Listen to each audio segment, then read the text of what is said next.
Bangladesh Jamaat Islami Salanga union আয়োজিত আজকের ঐতিহাসিক পৌরসভার সংগ্রামী সভাপতি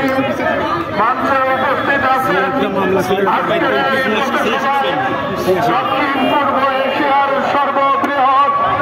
ইসলামী ছাত্র সংগঠন বাংলাদেশ ইসলামী ছাত্র শিবিরের সাবেক কেন্দ্রীয় সভাপতি, উত্তরবঙ্গের শ্রেষ্ঠ বিদ্যাপীঠ রাজশাহী বিশ্ববিদ্যালয়ের নির্বাচিত সিনেট সদস্য, বাংলাদেশ জামাত ইসলামীর সংগ্রামী সহকারী সেক্রেটারি জেনারেল, উল্লাপাড়ার এবং সলঙ্গার গণমানুষের নেতা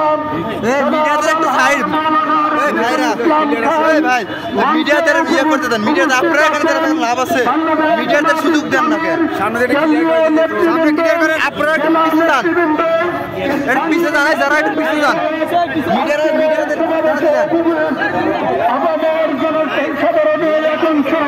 আসসালামু আলাইকুম ওয়া রাহমাতুল্লাহ। সংগ্রামী বন্ধুগণ, আজকে কথা বলার জন্য এখানে আসেনি, এখানে এসেছে উল্লাপাড়া এবং সলঙ্গার কৃতি সন্তান উত্তরবঙ্গের গৌরব, সিরাজগঞ্জের অহংকার, আমাদের প্রিয় নেতা মজলুম মানুষের নরমের মনি মজলুম জননেতা জনাব রফিকুল ইসলাম খানকে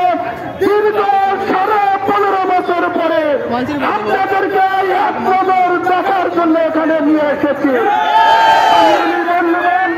এই 15.5 বছরে